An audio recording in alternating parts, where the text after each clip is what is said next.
tarde, pessoal. Já temos 43 pessoas na sala aqui, 44, esse número está crescendo. Temos alguns colegas do Profiap já, a quem o Daniel se identifica, né? Rivaldo está aí, alguns colegas, acho que Vinícius falou que ia entrar, então vamos a gente já vai dar início, né? Além do Profiap, Daniel, a gente tem esse evento é um evento aberto também a público externo, então podemos ter pessoas que são de fora da própria UFES, tá?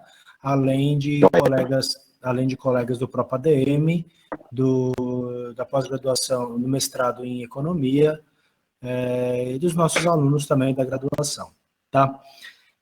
Então, Daniel, meu aluno, muito obrigado por ter aceito aí o desafio, tá? É um momento delicado, a gente vem passando, a gente vem tentando se reinventar, a gente vem passando aí por algumas situações que estamos tentando modificar algumas coisas, tentando melhorar outras, tentando aprender outras, né? Errando em outras. Então, a gente vai se reinventando, né? Então, primeiramente, Daniel, muito obrigado. Esperamos que um dia a gente volte a se encontrar na sala de aula antes do término do período, mas enquanto isso, os nossos encontros são por aqui. Daqui a pouco a gente tem a nossa aula, né? Não esquece que às 19 a gente tem a nossa aula. Eu pensei que está liberado, professor, da aula já. Não tem nada de liberado, não. A gente vai ter aula normal. Então, brincadeira. Às 19 horas a gente tem a nossa aula aí. O Gustavo está aí, ó. O Gustavo também já está assistindo com a gente.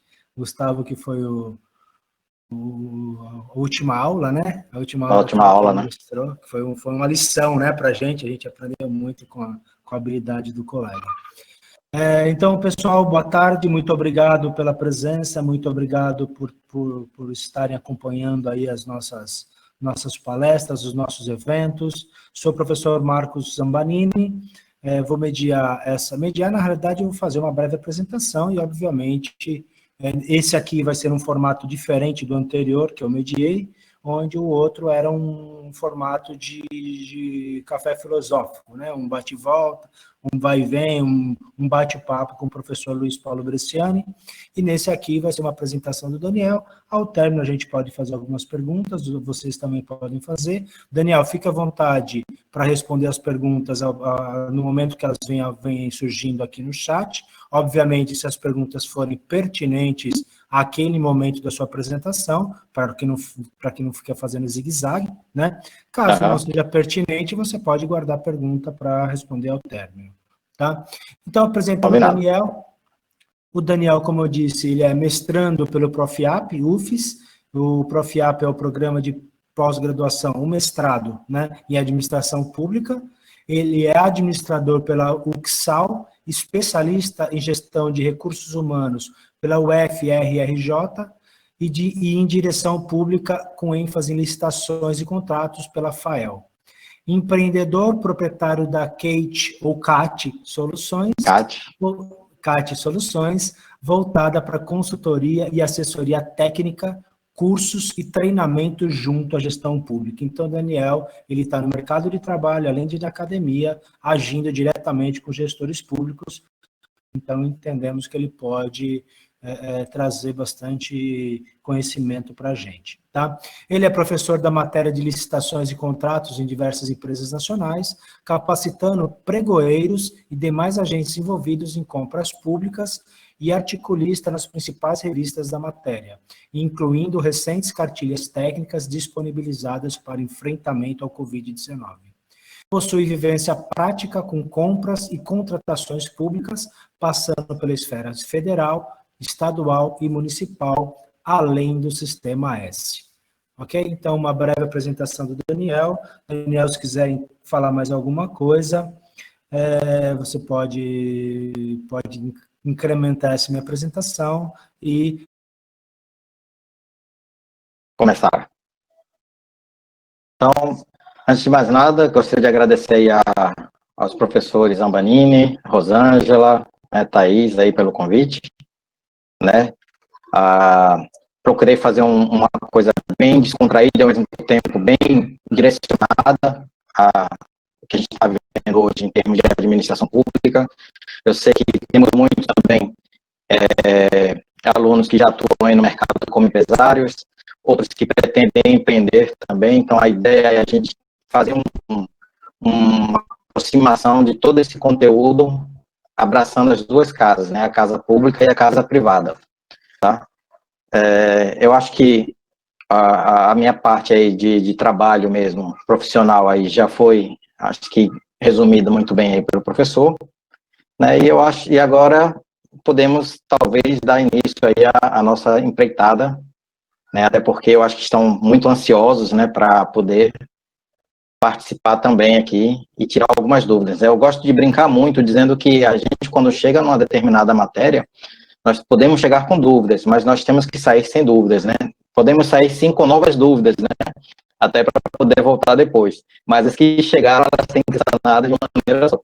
Essa é a nossa proposta hoje, tá? Então, espero corresponder a todos, né? Tudo que vocês esperam, a expectativa de vocês, e a partir desse momento aí, eu acho que a gente pode iniciar realmente aí, de fato, o nosso trabalho.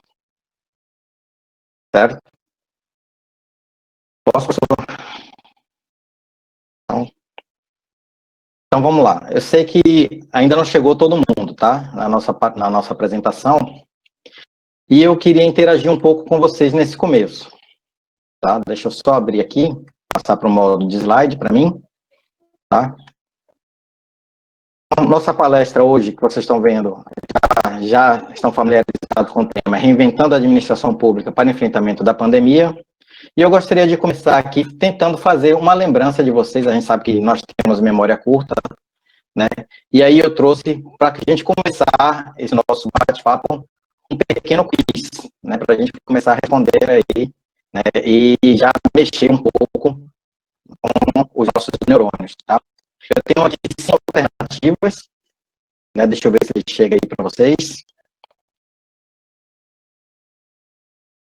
Não sei se já passou, minha página não atualizou. Mudamos o slide, pessoal. Alguém pode dar um... O meu aqui não está atualizado, não. O áudio está falhando. Como é que está o áudio? Você está no 4G ou você está na internet normal agora, Daniel? Agora eu acho que ele pulou para a internet normal. Deixa eu só mexer aqui, eu desliguei até o... É porque ele estava limpo, aí de repente começou a falhar e fica pipocando, né? Fica arranhando. Veja se melhora agora. Aparentemente está bem limpo, sim. Está melhor? Sim, sim, sim. Todos ouvindo bem? Pronto. Então, qualquer coisa, pessoal, eu vou estar acompanhando também aqui o chat, né? Vou estar indo e voltando aqui para poder saber como é que está o áudio. E se precisar, né, podem jogar aí que a gente repete o que tiver ficado meio confuso. Então, como eu estava dizendo, nós vamos começar com um pequeno quiz, né, para a gente começar a trabalhar juntos. Eu trouxe aqui 5 alternativas, tá? Correspondente aos meses de outubro, novembro, dezembro do ano passado, janeiro e fevereiro. Tá? Então, minha primeira pergunta, só para a gente começar a trabalhar nosso tema. Desses 5 meses que a gente está apresentando aqui está sem áudio, aqui está falhando, para ver também se não é pontual, tá? Michele, Michael, Daniel, deixa eu ver quem se coloca aqui, Vinícius, Diego. Daniel, tenta, como é que tá aí? Tá bem? Tenta desligar a câmera, que às vezes você desligando a câmera, a transmissão reduz isso. Talvez, em alguns casos, ela melhora bastante. Vamos verificar aqui agora. Pessoal, como é que tá aí agora?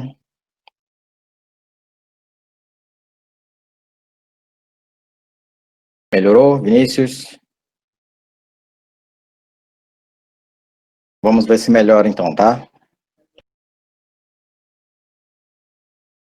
Então, pessoal, como eu estava falando, tá até para a gente poder ver se continua falhando agora, né? Quando eu começar a falar mais sem parar, né, tagarelar aqui.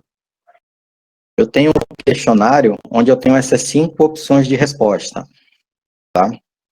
E aí, o que acontece? Eu queria saber de vocês, tá, inicialmente, se vocês recordam quando foi que começou essa história de coronavírus, tá? Quando é que a Covid-19 começou a aparecer aí no mercado, globalmente, né? C, B, né? Dezembro, letra B.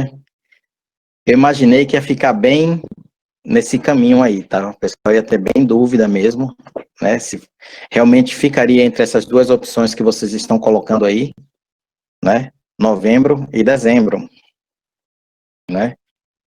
Então a maioria aí já está indo nesse caminho, mas finalmente é novembro ou dezembro? Novembro, né? Então, embora o primeiro caso tenha sido ali trazido a público em dezembro, dia 8 de dezembro, se eu não me engano, né? Tudo começou em novembro, né? Então, foi justamente no mês de novembro que começou que apareceu, né, a pandemia não, desculpe, o coronavírus, tá? E agora, no Brasil, quando foi que ela chegou?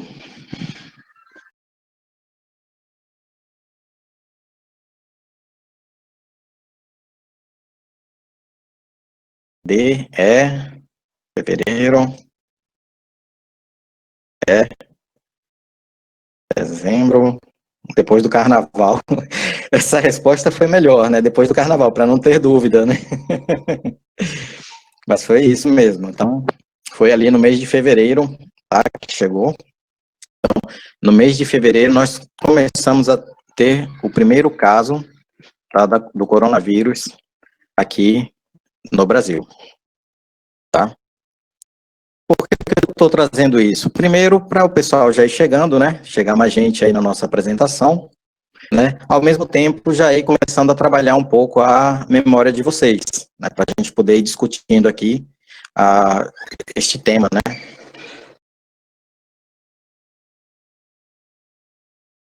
Vinícius contribuindo aqui. Posteriormente, reconheceram um caso em janeiro. Né? Vamos deixar janeiro para lá, vamos manter o que nós temos agora. Eu prefiro pensar que foi só em fevereiro, depois do carnaval, que o pessoal veio para o carnaval aqui. Então vamos lá, deixa eu voltar aqui para os slides para mim poder passar. Quem conhece esse jogo? Esse jogo de estratégia.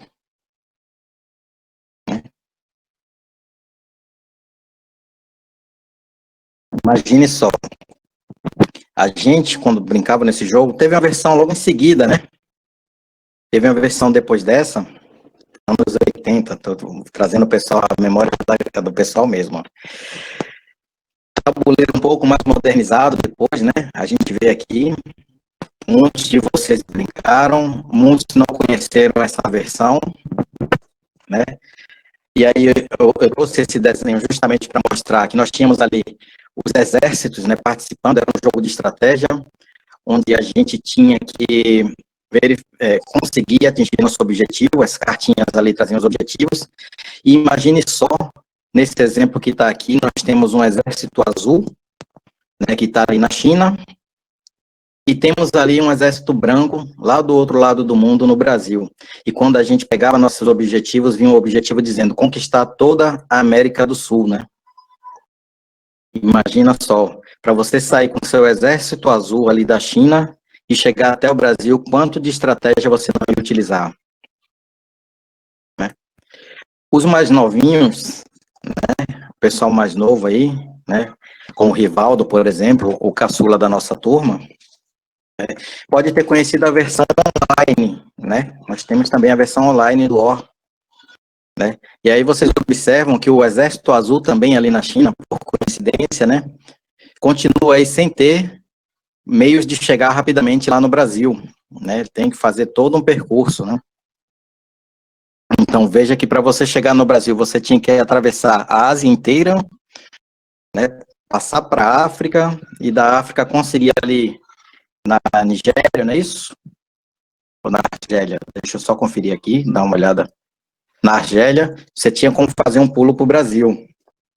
Ou então, você subir ali a Ásia, atravessar para a América do Norte e chegar no Brasil. Mesmo assim, você vê que toda essa estratégia ia fazer com que você demorasse a chegar no Brasil, né? Mas, quando a gente fala de coronavírus, não tem estratégia certa, né?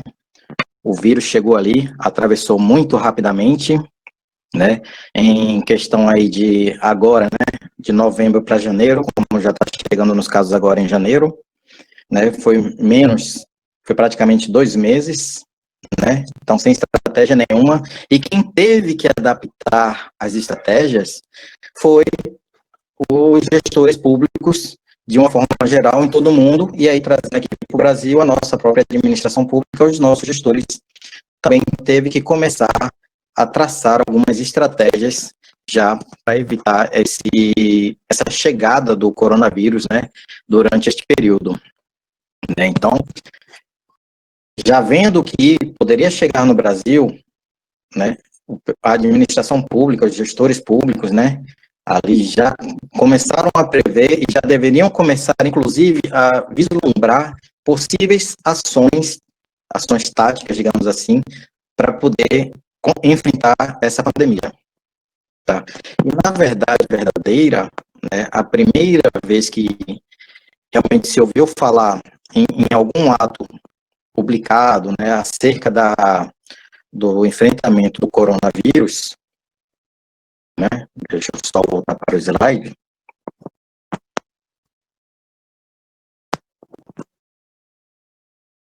Foi já em fevereiro, tá? Mas aí o que é que acontece? No nosso país, a gente hoje, a nossa Constituição atual, tá? Ela traz aí, né, ali no seu artigo 6º, a questão dos direitos sociais, tá? E dentre esses direitos sociais, né, está ali, bem expresso, né, a saúde, dentre outros, tá? Então, você tem educação, você tem alimentação, tem questão de moradia, de trabalho, e tem a saúde. E quando a gente fala de saúde, tá, deve ter uma atenção especial, porque a saúde, ela é uma competência comum, tanto da União, quanto dos estados, quanto dos municípios, né? Então, a Constituição Federal traz lá nos seus artigos 23, 24, né? Essa questão de ser uma competência comum, né, deles, né, da legislação também ser uma legislação que é inerente ali à concorrência entre eles, né? Tem um artigo lá, o artigo 30, salvo engano, que fala só da competência dos municípios, e aí, mais uma vez, traz a questão da saúde, né? Então, veja que tudo isso é importante para a gente saber que não é só o governo federal, né, que deve se preocupar com esse enfrentamento do coronavírus, não é só o governo estadual, não é só o governo municipal. E antes de mais nada, eu gostaria de deixar claro aqui para os colegas, né, que a nossa apresentação não tem aqui cunho partidário nenhum, tampouco religião, e um dia a gente estava até conversando, né, com os colegas, dizendo que hoje tem 4 pontos que a gente não se discute, né, que é melhor assim para não criar inimizades. O primeiro deles, né, é quando a gente está em família, na verdade, tá? Então, o primeiro deles aí é a questão de futebol, o segundo é religião, o terceiro é política, e o quarto agora é coronavírus, né? Então, são 4 temas que a gente não pode mais falar em família porque gera confusão. Como eu sou um professor que vive longe de confusão, né? Então, estou lembrando aqui a todos que não vamos levar nada aqui para fins políticos, tá? Vamos se ater apenas ao tópico da nossa palestra. Senão, vai render aqui a conversa e a gente não vai andar mais, tá? Então, vamos lá. Então, quando a gente fala aqui dos direitos sociais, da saúde, dessa competência da União, dos estados, dos municípios, da concorrência entre eles, né, de legislar, né, então, todos esses pontos, é importante ressaltar, né, que cada um deve ter o cuidado ali com os seus administrados, né? E principalmente, dentre esses 3 entes, aquele que está mais próximo dos administrados, quem são? Os municípios, tá? Então, é muito importante nós termos aí essa preocupação com os nossos gestores municipais, que, na verdade, são os mais carentes, principalmente quando a gente fala aqui do nosso pequeno estado de Sergipe, tá? Então, trazendo aí, quando o governo federal trouxe a primeira ação, tá, para fins de enfrentamento do coronavírus, né, foi ali ainda no começo do mês de fevereiro, antes, teoricamente, do primeiro caso concreto, né, que foi no finalzinho de fevereiro, né, então no dia 6 de fevereiro foi editada uma lei, né, a 13.979, né, que trouxe aí diversos pontos, diversos tópicos referente a ações que a administração poderia adotar, né, em caso de enfrentamento ao coronavírus. Então, ali tem ações voltadas à questão do isolamento, né, a questão da quarentena, tem a questão da determinação da realização compulsória de exames médicos, testes laboratoriais, coleta de amostras clínicas, vacinação e outras medidas profiláticas, tratamentos médicos. Pronto, o pessoal está atualizando ali. Trouxe a questão de estudo ou investigação epidemiológica, exumação, necropsia, cremação, manejo de cadáveres, né? O pessoal, agora, salvo engano, está estudando aí que é possível ainda ser transmissível aí os cadáveres, né? Então a gente está podendo nem mais velar nossos parentes, né? Justamente com esse medo de ser atacado, não, né? Como é que eu posso dizer? Receber esse vírus, né? Indevidamente aí, ninguém quer receber esse vírus aí, todo mundo quer ter a sua saúde plena, tá? Então, restrição excepcional e temporária, conforme recomendação técnica e fundamentada da Anvisa, por rodovias, portos ou aeroportos, de entrada e saída do país. Depois foi incluída aí a questão da locomoção locomoção interestadual e intermunicipal.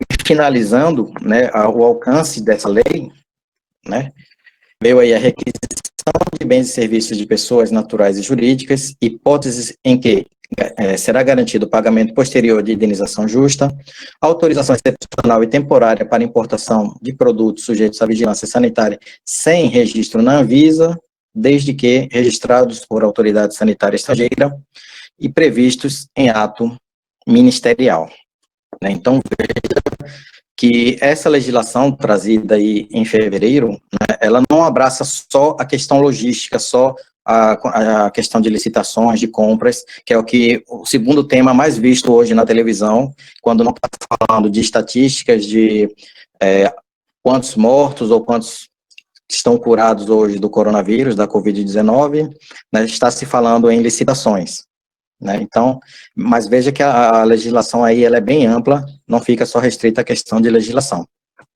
Tá? E aí eu tenho mais uma pergunta para vocês responderem rapidamente aí no quiz, tá? Para a gente não perder muito tempo, né?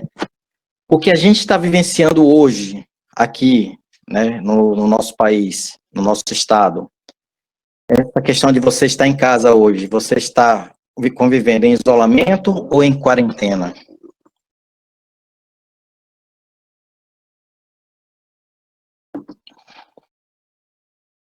Isolamento.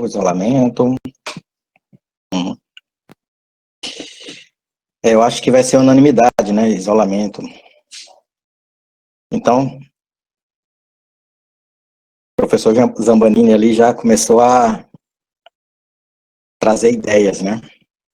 Mas vamos lá, pessoal. Eu vi que o pessoal está indo bem em isolamento aí. Na verdade, o que muitos de nós hoje estamos vivendo, deixa eu mudar novamente aqui, é um distanciamento social, tá? Então, quando você fala de isolamento, na verdade, o isolamento ela é uma medida que atinge aquelas pessoas que já estão em contágio, tá? Então, elas já têm o vírus, né, já estão ali internados, né? Então, eles estão, sim, em isolamento. A quarentena, ela serve para aqueles que estão na suspeita, né, de ter ou não o vírus. Então, para que possa ter a certeza de estar ou não ali com a Covid-19. Tá? Então, hoje, o que a gente está vivenciando não é nem isolamento, nem quarentena, é o distanciamento social. E esse distanciamento social, que é essa diminuição de interação física entre as pessoas, né, ela pode acontecer de duas maneiras. E nós vivenciamos as duas maneiras e temos acompanhado os noticiários dessas duas maneiras. Né? Então, ela pode ser de maneira ampliada, que é o que muitos da gente também aí, muitos de nós estamos vivenciando a questão do teletrabalho, os nossos filhos não estão indo para a escola, estão tendo aulas agora, começou a ter aula agora virtual, né? Ou poderia ser apenas um isolamento seletivo, como foi logo no começo, quando viu-se que quem estava sofrendo primeiro com a Covid-19 eram os idosos, né? Então, foi um distanciamento social seletivo, a partir do momento que, e aí eu trago ali logo no comecinho de março, né, uma amiga minha lá no Paraná, ela estava viajando e já sabia que quando chegasse no Paraná, ela ia ter que ficar em casa, porque lá eles estavam aplicando o distanciamento social apenas para os idosos. Né? Então, pode vir de maneira seletiva ou pode vir de maneira ampliada. Tá? E aí, quando nada disso dá certo, né, a administração pública parte ali para o bloqueio total, né, a intervenção aí aplicada a toda a comunidade, né, conhecida aí como lockdown, né. Então, trouxe aí só para poder fazer com que vocês gravassem, né, um pouco essa questão, a figura daí, para quem já assistiu o filme da Marvel, né, então tem o vilão Loki, né, ele aí está down, né, então lockdown, né. Mas isso, para você chegar no lockdown, a administração pública, ela já cuidou do isolamento, já cuidou ali da questão da quarentena, já promoveu a questão do distanciamento social, e quando vê que não tem jeito, né, lockdown, bloqueio total. Né, e a gente provavelmente aí, né, já está aí na iminência, se vem ou se não aqui para o estado de Sergipe e Aracaju, se a gente vai entrar também nessa questão do lockdown. Semana passada, São Paulo fechou as avenidas, mas só um dia também, né? Viu que não dava certo, eles abriram e agora começaram a fazer rodízio, né? Então, tem estados aí que já, a partir das 18 horas, municípios, né? Lá na Bahia, por exemplo, tem alguns, que a partir das 18 horas, ninguém mais pode estar na rua, tem toque de recolher. E só sai de casa a partir das 6 horas do dia seguinte. Né? Então, veja que a administração pública, ela está, de toda maneira, tentando fazer com que esse vírus ele não se propague ainda mais, né, e traga ainda mais problemas para a saúde. Até porque, quando se toma determinadas medidas, não é porque agora eu quero, vem com base em dados estatísticos, né, ou seja, você vai vendo os leitos vão se enchendo, né, não vai conseguir mais receber pacientes, e aí o que é que vai fazer? Veio os hospitais de campanha para tentar dar um suporte, aí de repente também não consegue mais, então se não tiver essas medidas um pouco mais radicais, digamos assim, provavelmente o número de mortes vai ser ainda maior. Nós sabemos que temos a conscientização, tem a questão de algumas coisas serem exageradas, outras não, mas é como o professor Zambanini falou no começo, a tentativa, né, a gente tenta acertar, às vezes erra, mas nesse errar para a administração pública tem que ter um erro mínimo, principalmente nessa situação de combate ao coronavírus. Porque se a gente errar muito, nós vamos ter muitos mortos nas costas. Então, viu que o negócio está dando errado, já muda logo a estratégia para poder atuar ali e de uma maneira mais proativa e conseguir frear esse avanço aí do coronavírus. Tá? O William escreveu aqui no município fez essa medida, toque de recolher. Qual foi o município, William?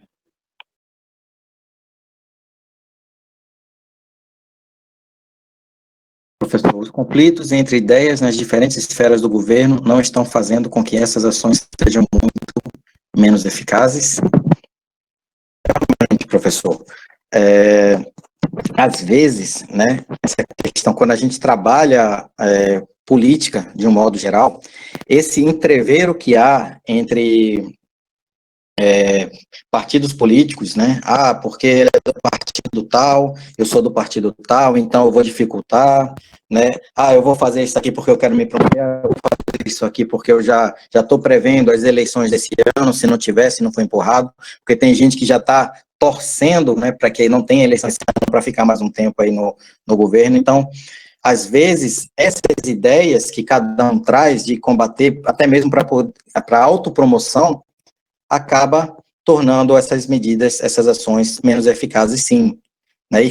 E aproveita, e a mídia aproveita também isso, né? Então, a mídia já joga um contra o outro e joga a população contra todo mundo, e vem aquela questão das fake news agora, que ninguém sabe mais quando é fake news, quando não é. Às vezes o negócio é tão bem montado que a gente acaba acreditando, né? E, na verdade, quem sofre com isso tudo é só a população. E isso a gente vê, na verdade, dos dois lados. Tem agentes políticos que trabalham em prol de si próprios, e tem também, que a gente vai falar mais lá na frente, empresários também, e a gente já viu isso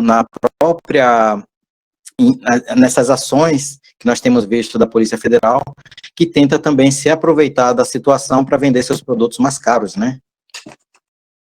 Então, é muito complicado quando fala nesse sentido. Então, Porto da Folha, Gararu, Poço Verde, Porto Redondo, Canidé. Eu vou tentar aqui acompanhar um pouco a leitura do chat, tá? Mas às vezes eu vou passar, senão a gente também não anda, tá?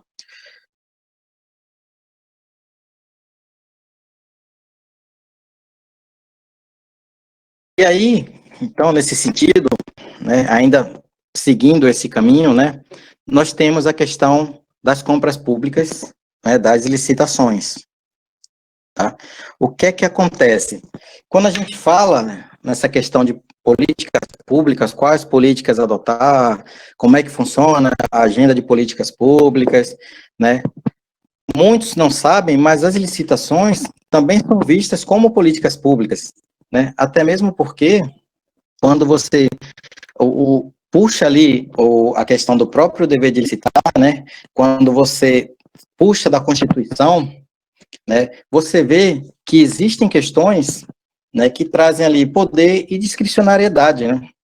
Então, o artigo 3º lá da Lei 8666, por exemplo, ele traz o aspecto do desenvolvimento nacional sustentável, né? Ele traz o aspecto de você contratar empresas, né, que tenham ali no seu quadro funcionários com portadores de necessidades especiais, né, ou que sejam ali tenham alguma situação junto à Previdência Social, né? Então, e além de se tratar de uma política pública, a licitação, ela também auxilia em outras políticas públicas. Então, políticas públicas voltadas para a saúde, políticas públicas voltadas ali para a assistência social, e aí quando a gente fala de assistência social, neste ano principalmente, tem que se ter muito cuidado os municípios, né, para não fazer com que esse enfrentamento da Covid não se torne promoções eleitoreiras, né, porque a gente está no ano de eleição, né? Então, as licitações em si, os contratos que são realizados, né, além de se tratar de uma política pública própria, ele também é um caminho para atendimento a diversas outras políticas públicas. E aí, nesse caso, chega o coronavírus, né, chega a Covid-19 e cai como uma bomba, né, diante de tudo que estava planejado ali no nosso PPA, na LDO, na LOA, né, e nós temos que rever todo o nosso painel, né, toda a nossa situação de políticas públicas, tá?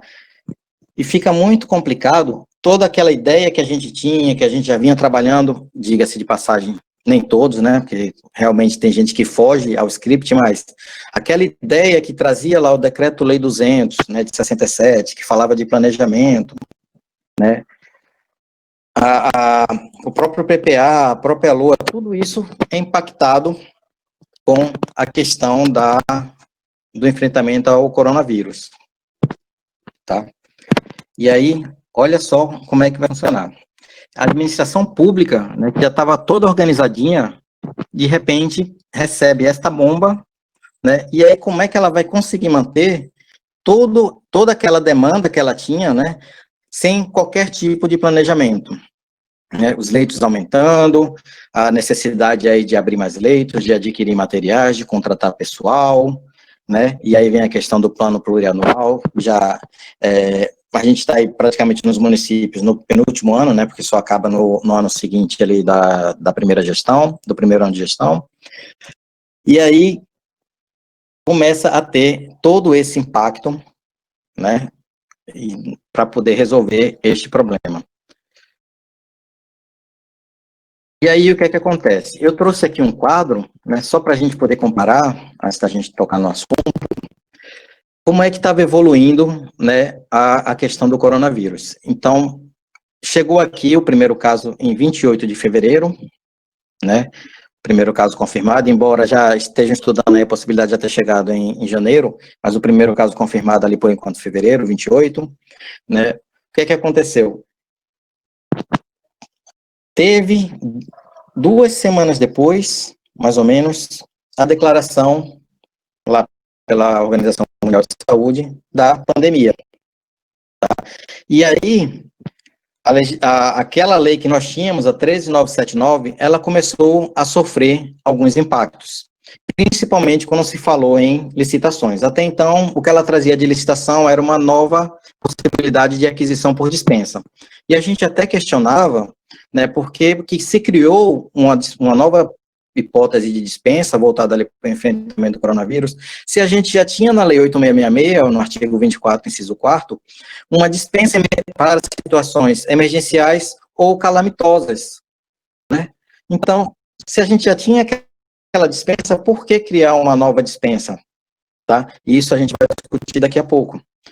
Mas, olha só, o que eu quero trazer nesse quadro é que, com essa primeira infecção no Brasil, dia 28, praticamente com um mês, né, então o Brasil já apresentava 59 mortos, né, enquanto comparado lá com os demais países, a Itália no primeiro mês só teve 29, a Coreia do Sul no primeiro mês só teve 1, os Estados Unidos no primeiro mês não teve nenhum, né, só a China mesmo que estava disparado lá na frente.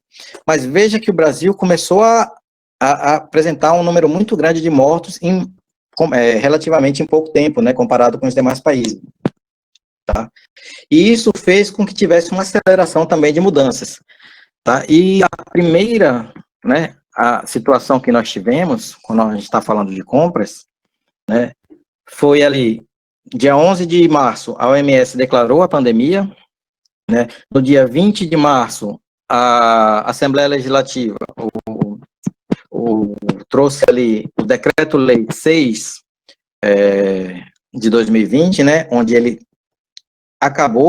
mudou ali, modificou aquele artigo 65 da Lei de Responsabilidade Fiscal, né, e disse que não precisava mais se atentar para o artigo 65 e que estava decretada a calamidade pública até 31 de dezembro deste ano.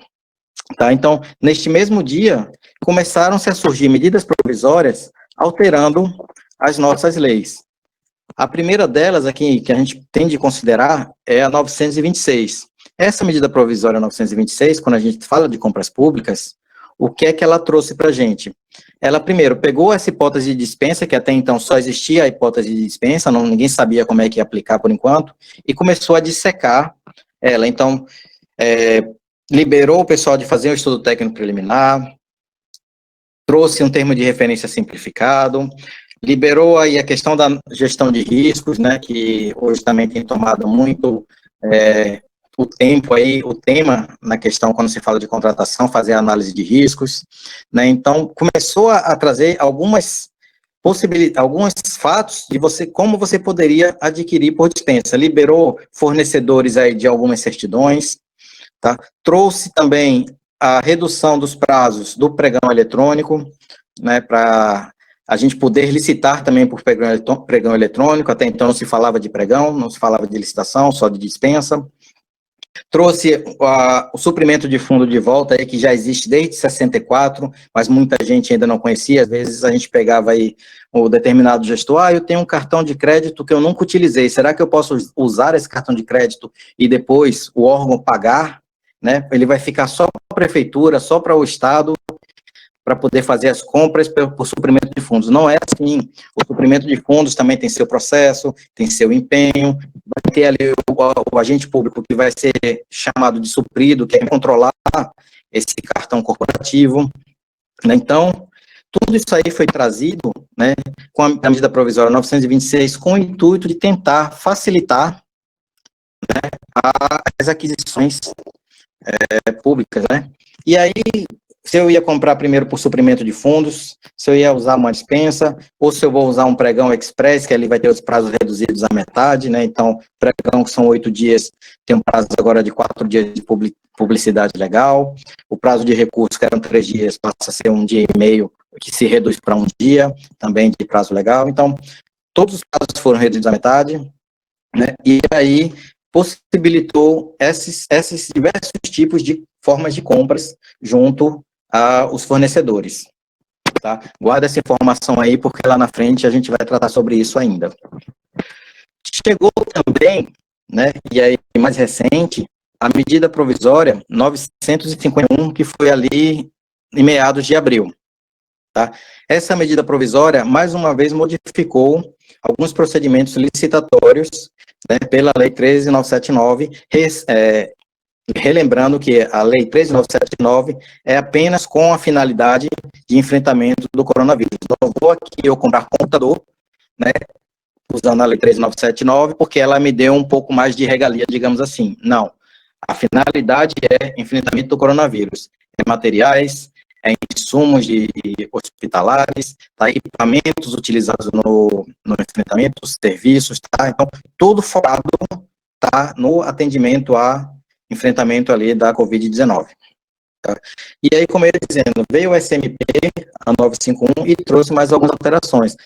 Ela possibilitou, né, que uma ferramenta que nós tínhamos aí de registro de preço, né, pudesse ser adquirida também por dispensa, coisa que só podia ser feita aí ou por pregão ou por concorrência, né, porque eu não quero entrar na seara aí da lei do RDC nem da lei das estatais, tá? Então, para quem compra hoje, normalmente nós dos órgãos públicos aqui, principalmente os municipais, né, então, possibilitou uma dispensa por registro de preço, bem como trouxe também que aqueles pregões que fossem realizados para enfrentamento da Covid-19, para aquisição de materiais e insumos, eles se dessem por compra nacional, ou seja, ia ser um registro de preço de compra nacional, onde todos no Brasil inteiro poderiam aderir e fazer parte daquele seu registro de preço. Tá?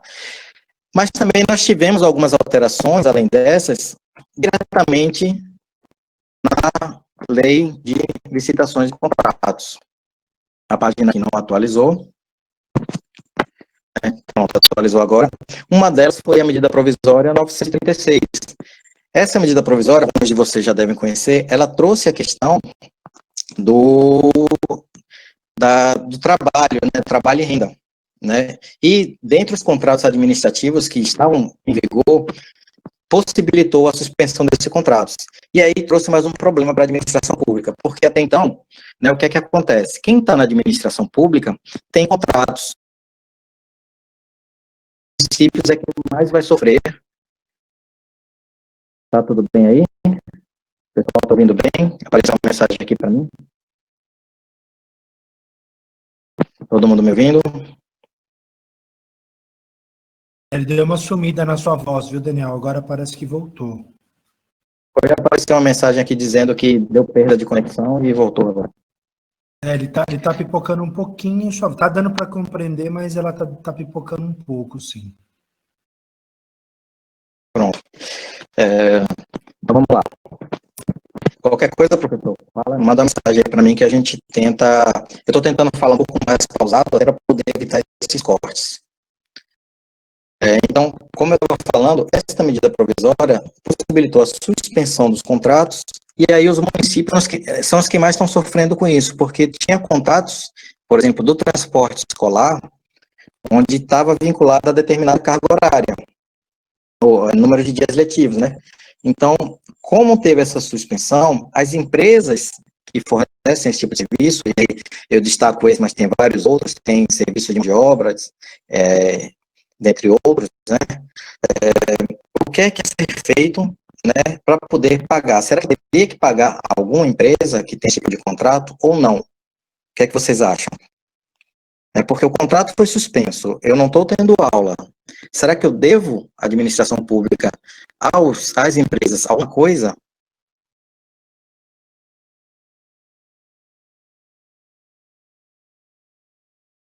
Deixa eu ver aqui.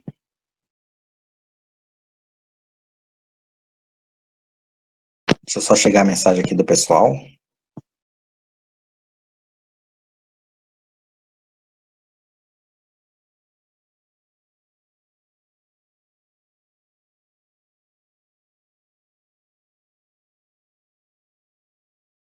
Bom, o pessoal está digitando ainda. Enquanto o pessoal está digitando para me dar a resposta, eu já vou partindo ali para a medida provisória 961, que é a mais recente, né, da semana passada. Ah, pronto, aqui chegou a mensagem já do William. Na dúvida, porque o contrato deveria ser prorrogado, mas quem paga? Né? O que é que acontece? Na verdade, quando a gente fala nesse tipo de contrato, vai gerar aí diversos tipos de situação. E vai depender de cada gestor e de cada empresa conseguir achar uma solução que consiga atender ambas as partes. Por exemplo, a empresa ela pode, de repente, demitir todo mundo, né, todos os motoristas lá dela, e aí pagar todos os encargos, né, e depois readmitir todo mundo quando acabar essa situação. Tá? Aí a administração depois vai ser obrigada, inclusive, a fazer um reequilíbrio desse contrato. Tá? Outra possibilidade que pode acontecer é o seguinte: a empresa, a administração pública, já que os ônibus não vão estar rodando, não vai pagar combustível, não vai pagar depreciação do veículo, não vai pagar depreciação de pneu, não vai pagar nada, né? Mas a empresa vai continuar mantendo o seu motorista. No entanto, de repente a empresa optou, né, por fazer um acordo com o seu funcionário, e aí teve o salário reduzido, ou a Previdência assumiu a outra parte lá dentro dos limites legais ali que foram estabelecidos aí por enquanto, né? Mas ela continuou ainda tendo um custo com aquele motorista. Aí é de bom tom que, mantido o contrato, os gestores tendo ciência, né, consiga a administração, sim, ressarcir, né, a empresa nesse sentido e depois, mais uma vez, promover o reequilíbrio contratual. Até porque o fato hoje é um fato que nunca antes se imaginado, né? Quem imaginaria, em sã consciência, que hoje a gente ia conviver, né, todo esse problema de enfrentamento de coronavírus, de distanciamento social, né, de impactos, né, na administração pública, até porque lembrar que esses empregados dessas empresas, normalmente aí falando aqui do transporte escolar, praticamente são motoristas do próprio município, né? Então, se o município não arcar de uma maneira, ele vai arcar de outra maneira. Como assim? Cestas básicas, que vai acabar saindo aí, tendo que fazer esse assistencialismo aí, né, com cestas básicas, a questão lá de fazer os kits merenda, né, para os alunos lá que não estão indo para a escola, que iam para a escola já porque a família não tinha condições, né, de dar alimentação. Então, de certa forma, o município vai estar arcando com determinadas situações, e nesse sentido, nessa questão, quando você fala em contratos que envolvem mão de obra, posso dizer que de 90% a 95% do pessoal que está trabalhando nesses contratos é da própria localidade, né? Então, tudo isso aí vai depender do bom senso, inclusive, e às vezes o pessoal tem medo, mas assim, gestor público, embora você tenha a legislação toda ali, a Covid-19 está aí para mostrar que você tem que se reinventar também, né? Os assessores jurídicos, para dar os pareceres agora, têm que se reinventar também. A preocupação com o que o Tribunal de Contas vai falar lá na frente, né? Você tem que tomar todo o cuidado para respaldar todas as suas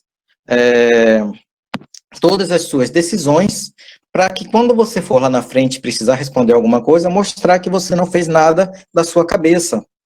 Né? Então, a ideia é motiva tudo no seu processo, deixa tudo amarrado lá, tudo direitinho, para que você não tenha futuramente problemas de perda de memória. Aquela brincadeira que eu fiz no começo, enquanto o pessoal chegava, é justamente para a gente tentar gravar algumas situações com base em imagens.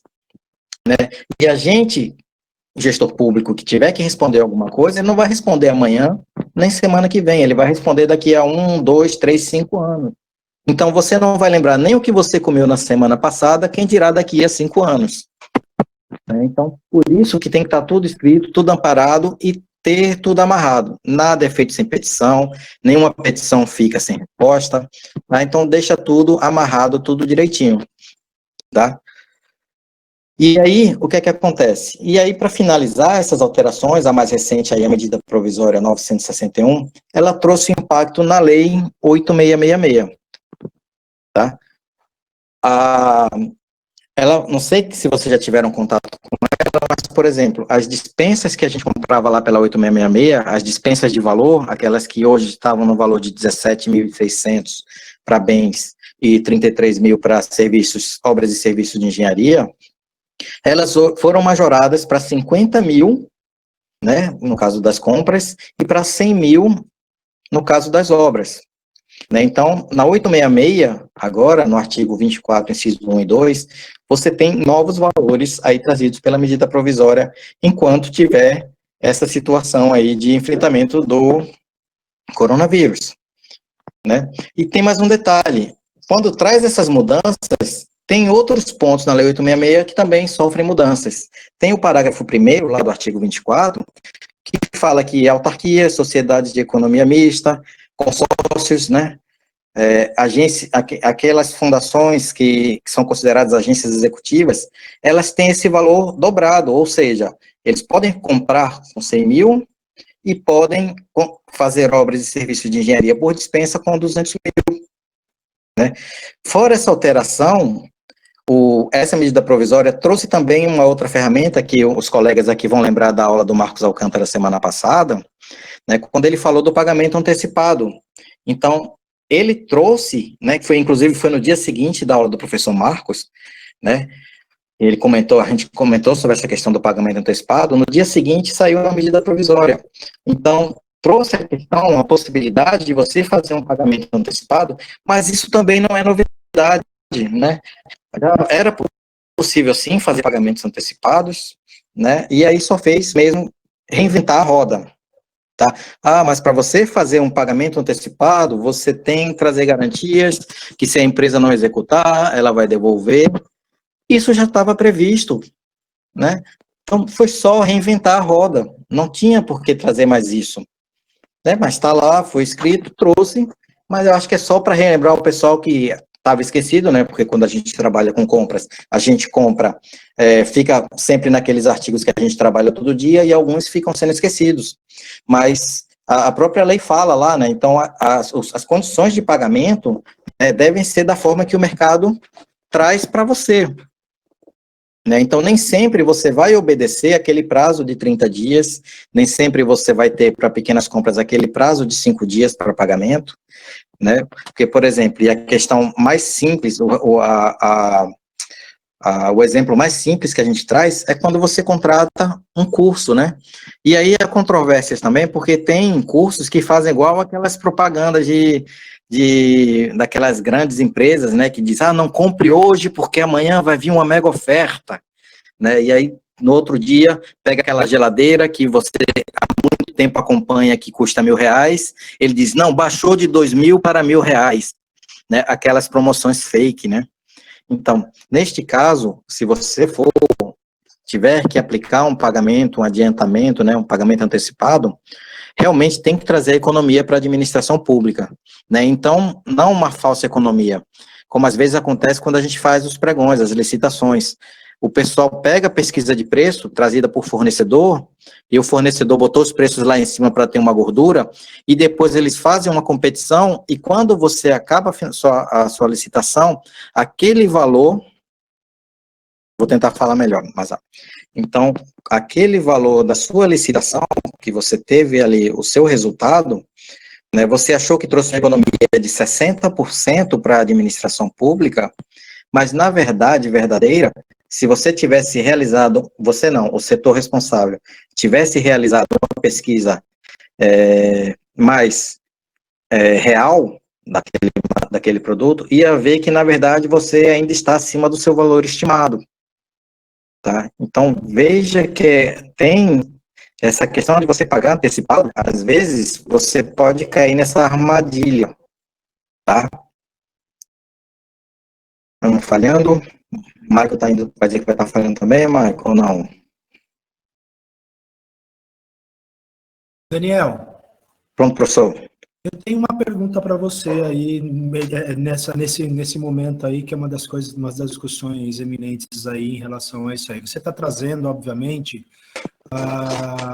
algumas legislações, seja a medida provisória, seja a própria lei 13979, que veio com a ideia de facilitar ou reduzir as burocracias, os entraves para aquisição de insumos, obviamente, para o enfrentamento do coronavírus. Certo. É isso aí. Exato. Tá. Mas aí a gente começa a ver que infelizmente, a má-fé é uma coisa que tange a nossa política, em todas as esferas, né? Que tipo de má-fé? Superfaturamentos.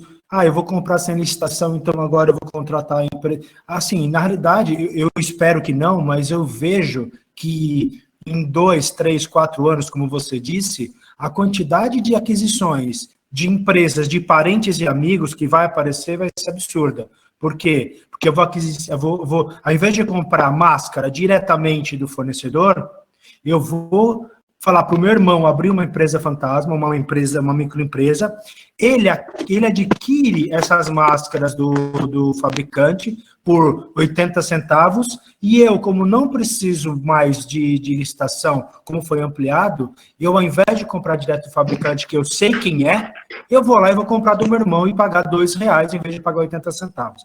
Isso eu acho que vai surgir no futuro. Não precisa ir muito longe não, professor, já temos exemplos assim hoje, tá? Então, e aí, infelizmente, eu particularmente fico extremamente triste, porque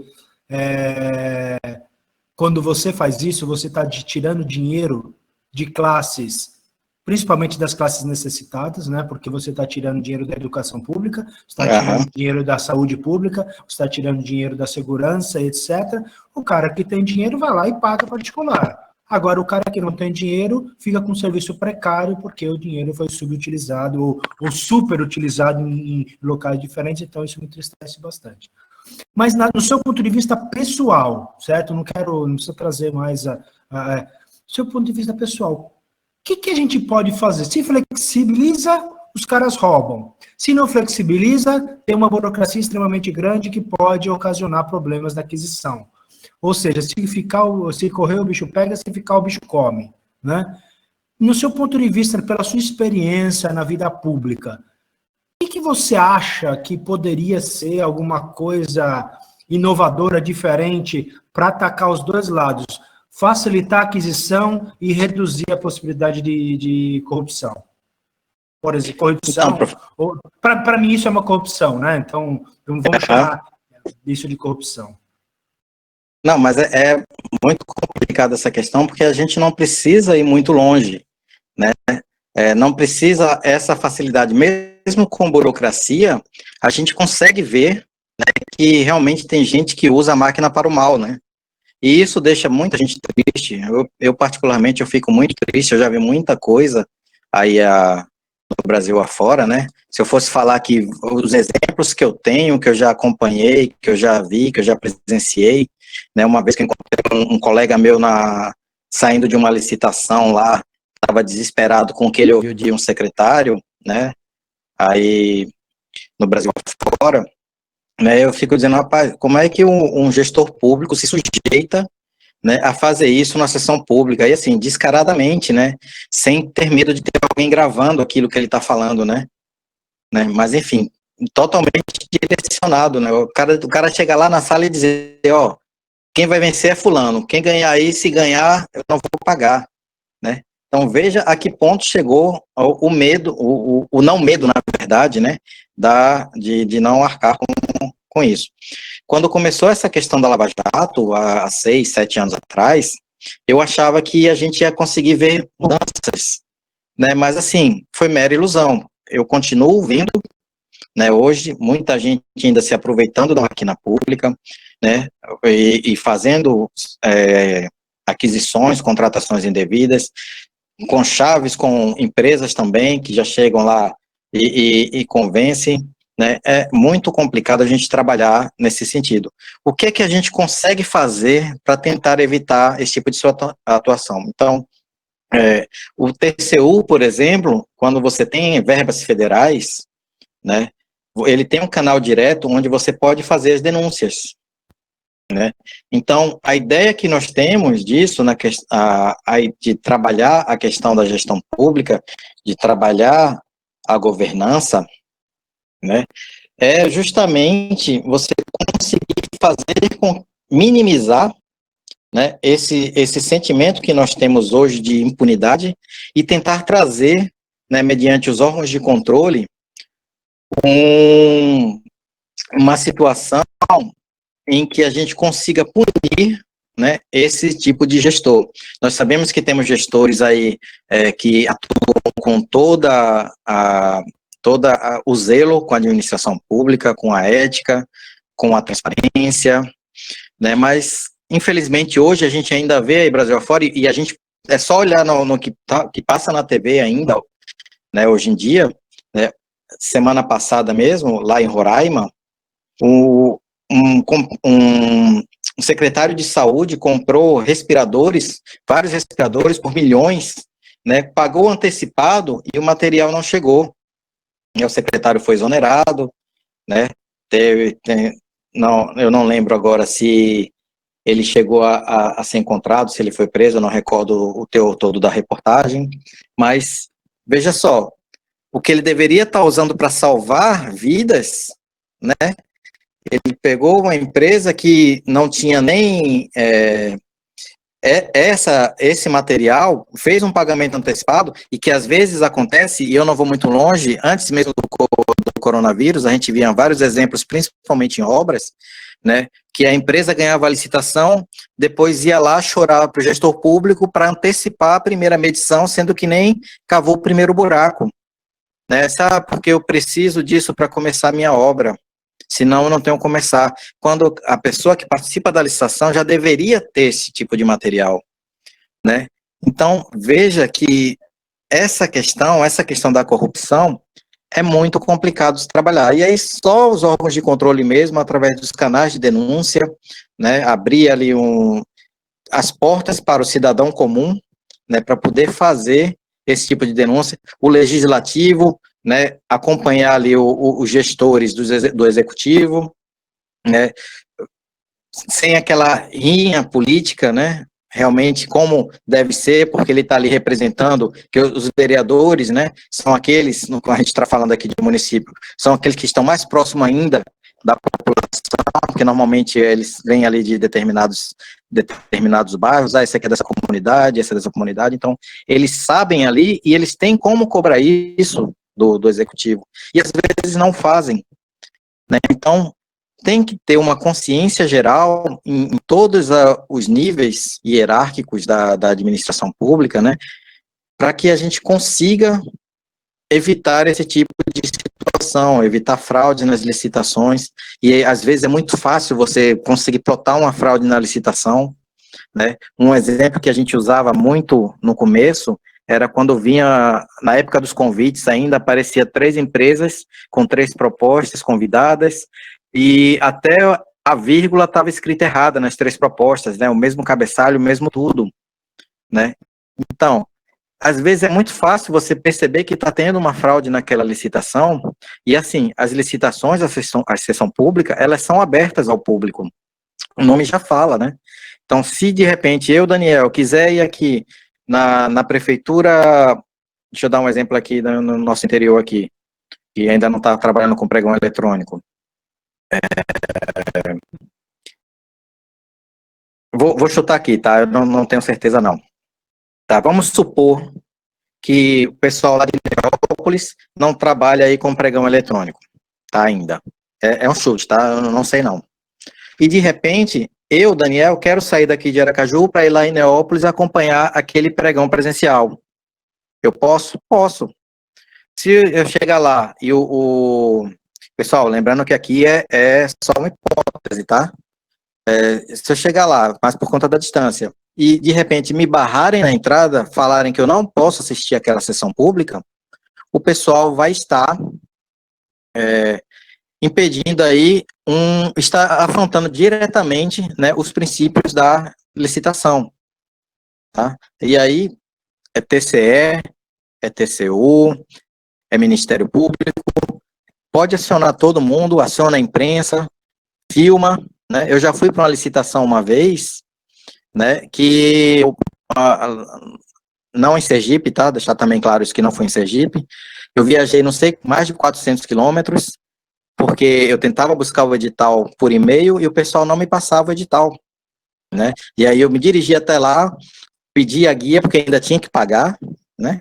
Aí o pessoal da Finanças lá também não sabia o valor da licitação. E eu não consegui resgatar o edital. E aí o que foi que eu fiz? Na cara de pau, eu fui no dia da sessão pública para participar da licitação. E aí eu já fui munido também, botei o celularzinho no bolso, já estava filmando tudo, que o professor também não presta, né? Macaco velho da área. Aí, só que aí, quando eu cheguei lá, a pregoeira falou, disse, é porque...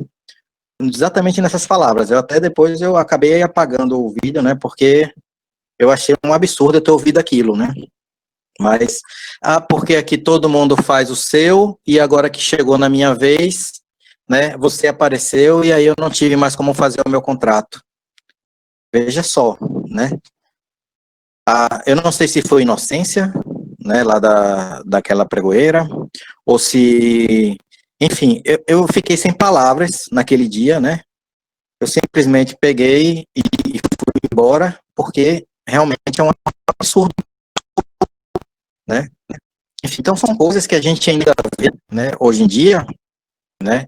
E naquela época não tinha, mas agora você tem vários canais de denúncia que você pode utilizar, você tem os tribunais, você tem Ministério Público, é acionar toda esses órgãos, né, de controle, esses órgãos aí de policiais, inclusive, se for o caso, né, você tem hoje a ferramenta que a gente sabe muito bem como é fácil agora a gente divulgar um determinado conteúdo aqui pelo WhatsApp, né, filma, manda pelo WhatsApp, isso vai ganhar uma proporção tão grande, né, que alguém vai ter que tomar uma atitude, tá? Então, é muito complicado ainda trabalhar nessa questão de compras públicas, né? Mas partindo-se do princípio que a gente viveria um mundo perfeito de Bob, né? O TCU traz, inclusive, esse painel aqui, como deveria se portar, né, a administração pública no meio, inclusive, das compras públicas. Inclusive, até semana passada, por exemplo, teve um acórdão do TCU que tratou sobre governança, né? Falando justamente da Anvisa, né? A questão de ausência de governança lá na Anvisa, por meio lá das suas atividades de gestão, né? Então, veja, isso é muito comum, você confundir, né, os conceitos, né, que você tem aí de gestão e de governança. E quando você traz a questão ali da accountability, onde você trabalha a questão da transparência, né, que trabalha a questão ética, né, que traz aí a necessidade dos municípios, e aí os colegas que estão aqui do Tribunal de Contas do Estado têm mais propriedades para falar do que isso, né, a respeito, né, tem ali a cobrança, né, que todos esses municípios tenham um portal de transparência onde divulguem os seus diários oficiais, os seus contratos, as suas licitações, os resultados, e mantenham atualizado, inclusive com a questão da lei, né, da lei de acesso à informação. Então, veja tudo isso é cobrado, mas tem aqueles que conseguem executar de imediato, tem aqueles que não conseguem executar, porque falta pessoal, e às vezes também acontece isso, de faltar agentes públicos, pelo fato de ser um órgão pequeno, pelo fato de ser um município pequeno, não conseguir ter segregação de funções, né? Às vezes isso acaba impactando, né? Então não é por questão de má fé, mas também existe aqueles que são por questão de má fé. Eu não vou fazer isso não, porque daqui a pouco acaba, eu não vou ser candidato novamente, e aí pega e chuta o pau e resolve fazer o que dá na telha. Então é muito complicado. Então toda essa questão tem que ser analisada com muito carinho, e a gente que é cidadão, temos os canais, sim, de denúncia para poder evitar, né, esses abusos. Tá? Respondi, professor? Sim. Na realidade, o que eu penso, muitas vezes, uma coisa que me passa pela cabeça, e acho que até você, estando dentro da situação, pode até ajudar, é se não está na hora de repensar o formato de aquisições públicas, né? Por quê? Porque quando você pega, por exemplo, fazer uma analogia aqui, talvez meio, né, mas vamos pensar. Você pega um banco. O banco, ele vive pensando estratégias para que não haja invasões, por exemplo, tá na sua conta. Então você tem lá os hackers, né, que são os caras do bem, e os crackers. Então o cracker inventa uma forma, o hacker vai lá, tenta derrubar. Então fica numa constância de tentativa de reduzir esses problemas dentro de um banco, por exemplo. Trazendo isso para aquisição, a partir do momento que você vê que há uma corrupção, que há uma combinação, que há alguma coisa de errado tem, certo? Será que não existe a necessidade de também ficar de maneira constante, pensar em inovações ou em estratégias diferentes, justamente para aparecer uma nova forma, vamos derrubar essa forma, aparecer uma outra forma, utilizando tecnologia da informação, utilizando órgãos de inteligência. Eu acho que, porque, pelo que eu vejo, pelo que você disse aí, por exemplo, a lei de licitação de que ano que é? 93. 93. Então, é uma lei de 27 anos. Aconteceu muito pouca coisa nesses últimos 27 anos. E a lei continua sendo a mesma, né? Será que não está na hora de repente, criar uma outra estratégia que dinamize esse processo, que modernize esse processo, que modifique, justamente para agilizar a aquisição, certo? Reduzir a burocracia e, ao mesmo tempo, reduzir ou minimizar ou até excluir qualquer tipo de possibilidade de corrupção, né? Porque se você falar assim, como? Eu não sei te responder como, mas aí precisaria, sei lá, de brainstorms, de reuniões com pessoas experientes, de reuniões, inclusive, com essa galera que faz essas maracutaias, para pensar deles, tá, o que a gente pode fazer para que você não consiga mais fazer isso, né? Da mesma forma que o que os bancos fazem, eu fiz essa analogia só para a gente entender que o banco ele é extremamente proativo. A gente não é mais um robô, então a gente não está atacando a causa, a gente está atacando o efeito e querendo penalizar. Mas mesmo assim, se a gente conseguir penalizar 5%, de toda a maracutaia que acontece nas aquisições públicas, eu estou jogando um valor extremamente alto, que acho que não chega em 5% de penalização em todas as lambanças que tem país afora, em várias esferas de governo aí, né? Não só governo, como empresas, etc, etc. Então, será que não está na hora de repensar esse formato, um formato de 27 anos, que ainda é válido e claramente é ineficiente? Será que não existe a necessidade de mudar a cabeça? Vamos lá, vamos para frente, vamos criar, vamos utilizar a tecnologia para evitar isso. Vamos fazer o seguinte, a gente só vai abrir o edital quando tiver as pessoas isoladas com as suas equipes nas salas uma sala separada, sei lá, algumas coisas absurdas até, eu estou falando aqui, mas alguma forma de evitar isso aí. como os bancos fazem, né? Fazendo essa analogia aí, para que evite. Porque eu vejo a gente sempre tentando resolver, penalizar depois que está feito. E por que os gestores têm... Por que os gestores... E às vezes não traz resultado isso. Isso. E por que os gestores se sentem à vontade em fazer isso? Porque eles sabem que a chance de ele ser pego é mínima, e se ele for pego, certo?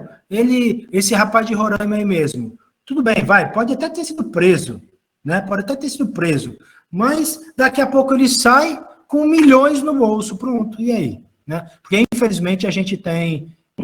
na gestão pública, esse tipo de gente, e é o tipo de pessoa que derruba o país. Não é o salário do professor, o salário do policial, o salário do prefeito, do pessoal de saúde, não é isso aí que derruba o país. O que derruba o país é justamente o dinheiro público mal gasto. Eu vejo dessa forma. Então não adianta querer reduzir salário do enfermeiro, pô, sabe? Porque vamos congelar o salário do enfermeiro, vamos congelar o salário do policial, federal, que seja, o salário do professor. Aí, com uma legislação de 27 anos para aquisições, que você pode ter certeza, o que é desviado só em aquisições públicas, paga 10 vezes o salário de professor, policial e enfermeiro. Né? Então, será que não está na hora de a gente repensar a forma que isso é feita? É isso que eu jogo aí para a gente pensar, para a gente imaginar. Professor, fazer como isso? Não faço a menor ideia. Não estou falando, eu estou trazendo um problema para que a gente possa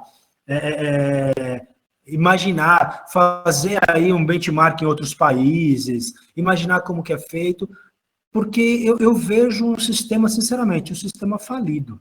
Eu vejo um sistema, ao invés de mudar, burocratizam cada vez mais. E aí a máquina vai ficando cada vez mais engessada. Ao invés de mudar, usar tecnologia, usar expertise, inteligência artificial, que seja o que for, aí cada vez... Agora a gente vai criar um formulário rosa. Agora além do rosa tem o rosa, o azul, o vermelho. Agora no rosa, azul e vermelho tem o preto também. E aí vai burocratizando, e nada disso funciona, a resposta não é aos competentes. E será que não é hora de repensar esse modelo, um modelo geral? Estou trazendo para aquisição, mas um modelo político de poder mesmo. Então para você conseguir governar, você tem que fazer alianças obscuras, por debaixo do tapete. Aí eu não posso revelar quanto eu gastei no meu cartão, porque naquele cartão corporativo eu gastei coisas ali que eram ilícitas para eu conseguir. Sabe, uma série um formato de governo. Será que não é hora de a gente refletir à frente? Repensar e refletir à frente? Sei lá, fazer benchmark, ir em países aí que funcionam as coisas, porque o rico cada vez mais rico, o pobre cada vez mais pobre, certo? E a gente está tendo uma ampliação de diferença social, tá? Ontem foi aniversário da abolição da escravatura, que aconteceu em 1888, só que isso também é só para... É história bonita, né? Porque não foi isso que aconteceu, né? A gente sabe que não é isso que aconteceu. Mas será que não sei, é uma coisa que me inquieta muito. Dentro da própria universidade, as coisas vão sendo cada vez mais burocratizadas, e aí você perde flexibilidade, agilidade, atendimento ao público, ao povo. Quem interessa é o povo, né? Então, de repente... Exatamente.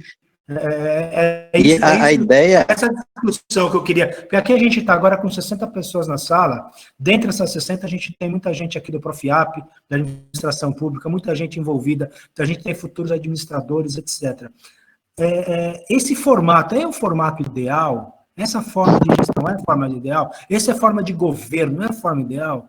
Né? Então, sei lá, eu acho que é esse caminho que eu desculpa, até eu utilizei bastante o seu tempo aqui, Daniel, mas é uma coisa que eu acho que a gente tem que parar de buscar culpados e começar a trabalhar nas causas, nas formas. Enquanto eu tiver enxugando a água que está escorrendo pelo meu telhado, eu não estou resolvendo o meu problema. Eu tenho que subir um dia e trocar a telha que está quebrada. Enquanto eu não trocar a telha que está quebrada, a água vai continuar escorrendo. Agora eu vou mudar, não vou mais enxugar, vou colocar um balde. A água continua pingando. Agora eu não quero um balde maior. A água continua pingando. Eu tenho que subir e trocar a telha. Esse é o problema. O problema é a causa. A gente tem que atacar a causa. E não prender o cara. O cara está ali porque a oportunidade surgiu e é mau caráter mesmo, e tem muito mau caráter por aí, ele se aproveitou, né? Mas não é, esse é o caminho. Então, sei lá, isso é só para a gente, só um desabafo aí para vocês. Às vezes, professor, a gente tem que mudar, né? Por exemplo, a lei, como o senhor começou lá, eu estou trazendo já lá do começo. Era 1993, em 1995 já estava rodando uma nova lei de licitação. Nós estamos em 2020, são 25 anos depois, e aquela nova lei que começou em 95 até agora não foi votada, né? Está ainda lá no Senado agora, depois de trocentos remendos, né? Mais band-aid do que tem nela, né? Vou voltar aqui de novo. Pronto, que apareceu a mensagem de desconexão. Então, como eu estava dizendo, a nova lei de licitação está desde 95 rodando, já foi, já voltou, já colocou band-aid, já refez, já curou a ferida, né? E aí, hoje a gente ainda continua trabalhando com a de 93. Já tiveram muitas mudanças, sai convite, entra convite, né? Enfim, eu sei que nós não sabemos ainda quando ela vem, né? Mas muitos desses dispositivos que nós estamos vendo hoje, acompanhando, como o decreto 10.024, ano passado, que trouxe a obrigação de fazer pregão eletrônico, que já foi uma inovação ali, né? A equipe que trabalhou nesse decreto, trabalhou de noite, fez consulta popular, né? O pessoal que está trabalhando hoje, eu conheço vários professores e servidores lá da economia que estão trabalhando nesse ambiente de licitação, e eles estão buscando fazer sempre consulta professores, para tentar não engessar, né, mas trazer uma facilidade maior de compra, desburocratizar, mas ao mesmo tempo controlar os recursos públicos. Esse decreto 10.024 aí, que trouxe a obrigatoriedade dos pregões eletrônicos, órgãos federais já existia, mas para os estados e municípios, né, toda vez que tivesse recurso federal, já foi um momento, né, dessa mudança.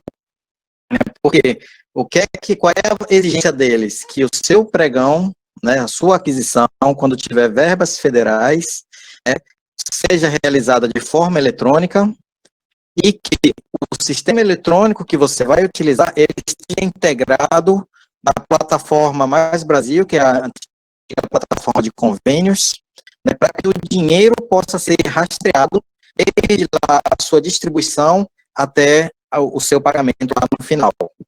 Né? Então, dentro da medida do possível, você já consegue perceber algumas mudanças, mas assim, são mudanças isoladas. O novo decreto do 10.024, ele está totalmente alinhado com aquela lei de licitação que ainda está em trâmite lá há 25 anos. Né?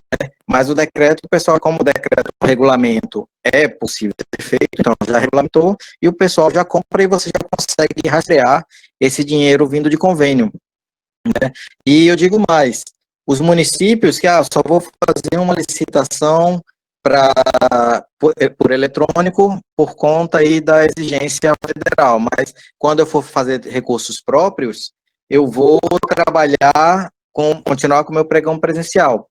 Eu tenho certeza que assim que resolver toda essa questão de internet, que os tribunais de contas de estado e existe tribunal de contas de município em algumas localidades ainda, quando perceber que todos os municípios estão conseguindo executar suas licitações de forma eletrônica, eles igualmente vão cobrar, né, que aquelas licitações que sejam realizadas por recursos próprios, né, sejam também realizadas de forma eletrônica, e aí acabando praticamente essa questão de pregão presencial, né, que vai ser só uma vez ou outra utilizada, e aí eu posso citar casos aqui, a exemplo daquela alimentação escolar que vem ali da agricultura familiar, onde aquele um município ali interiorano não tem o trato, o manejo com os meios eletrônicos, daí sim teria uma justificativa plausível para você trabalhar, porque são gêneros perecíveis, é agricultura familiar, e aí você compraria ali daquela população do seu próprio município, né? Agora, com relação a ações que a gente vê em mudança, o primeiro passo para a mudança, a gente já sabe onde é nas urnas, né? Enquanto tiver aquele cidadão que ainda vende o seu voto, e vocês sabem aqui que eu não estou falando nenhuma coisa coisa de outro mundo, né? Porque a gente, quer queira, quer não, acaba sempre conhecendo alguém que diz que vendeu, né? Então, fica naquela questão. O cara me deu R$100 para eu votar nele. Eu vou lá e voto nele. Ah, porque eu sei que depois ele vai me dar R$100 daqui a 4 anos de novo. Veja que venda barata. E o que é que custou seus 4 anos, né? R$100 para você continuar vivendo na miséria. Né? Então, enquanto a cabeça de muitos cidadãos, assim, a gente sabe que muitos já mudaram, muitos já veem de outra maneira, a gente já vê alguma renovação aí no quadro político, mas a gente ainda perde para aquela maioria que ainda é refém, né, de venda de voto, né, e acaba aí depois virando um efeito cascata, né, aquele efeito dominó. E é muito difícil a gente conseguir algumas mudanças macros, né, por força disso. Então, compete aí a todo mundo refletir nesse sentido, né, porque o primeiro ponto que nós temos é essa questão eleitoral, o segundo ponto que nós temos aí para combater são os canais de denúncia, né, agora mais que nunca as mídias sociais ajudam também nesse combate, mas a gente ainda fica refém das fake news, porque às vezes a gente coloca uma coisa e o outro chega lá e diz, isso é fake news, nós sabemos que não é, mas aí o cara diz que é, e aí como é que fica, né? Fica aquele dito pelo não dito. Né? É muito complicado a gente conseguir trazer uma seriedade maior nesse sentido. Né? A gente tenta, faz o que pode, mas às vezes a gente fica limitado, né? A gente só não pode abaixar a cabeça, né? Aceitar e dizer, daqui a 4 anos eu resolvo. Não, se tiver como resolver agora, vamos resolver agora. Tá? O ideal é não baixar a cabeça e nós temos todo o poder, né, à nossa mão, só não sabemos como utilizar, e é isso que nós precisamos aprender.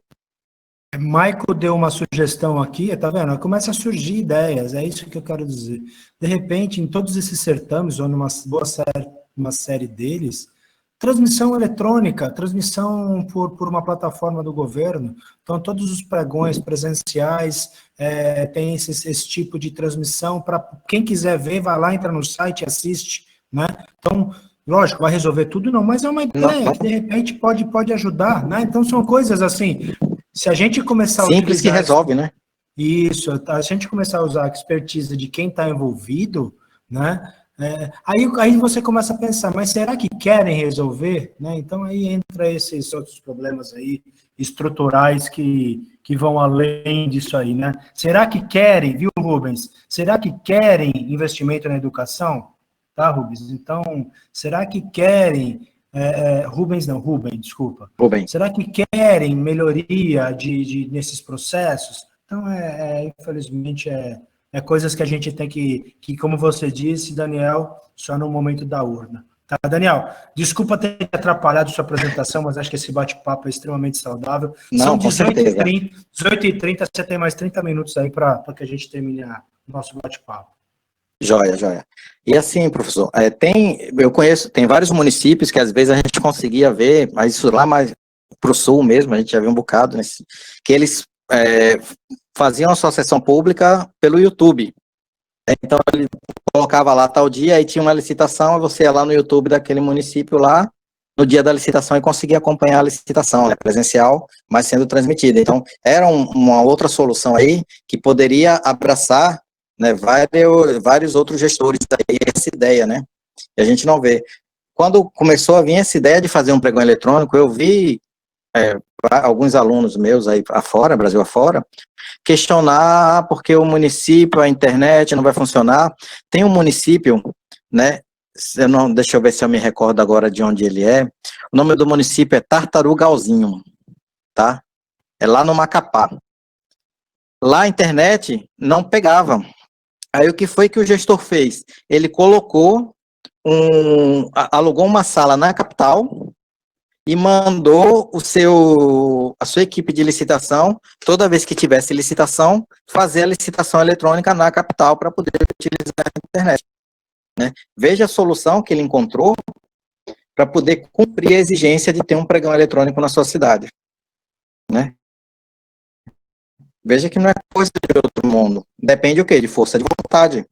Depende o quê? De você querer fazer realmente a diferença, de você querer ser inovador, porque empreendedorismo não é só empreendedorismo privado, é empreender também publicamente. Tem um empreendedor público, o gestor público, as práticas de governança, de boas práticas ali, a governança que ele vai fazer valer ali durante a sua gestão, é que vai fazer a diferença. Então, tudo muito depende de quem vai estar lá naquele comando, né? Então, se ele quer realmente fazer ou não. Se a gente usar a criatividade que a gente tem para criar meme, para resolver problemas públicos, a gente vai ter o país de primeiro mundo rapidamente, né? Porque com certeza. Criatividade a gente tem bastante, né?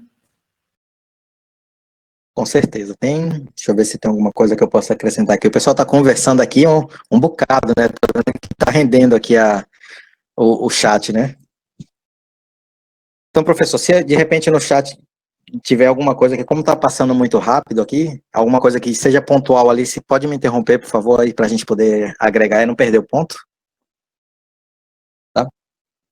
Não, tranquilo. Na realidade, eles estão falando sobre educação, que justamente é cultural, esse problema cultural, mas uma cultura dessa pode ser que com a educação a longo prazo modifique, mas o debate é justamente isso. Pode mandar bala. Quer ver, a gente falando agora de inovação, de empreendedorismo, né? Veja só, quando o gestor quer realmente fazer a diferença, veja que ele faz. Eu não sei se eu tenho ela aqui agora, deixa eu só buscar rapidinho. Isso aconteceu aqui em Sergipe também. Quando teve essa questão do distanciamento social, o que aconteceu? Os municípios seus alunos deixaram de ir para a escola, né, ficar em casa, e começou aquela questão de como é que ia fazer, primeiro com aqueles gêneros perecíveis que tinham sido adquiridos para a alimentação escolar. Né? Então, começou alguns municípios a trabalhar uma questão de, vamos fazer cestas básicas, né, para poder, primeiro, não perder o alimento, né, porque pior que você comprar caro é você perder aquilo que você comprou, né?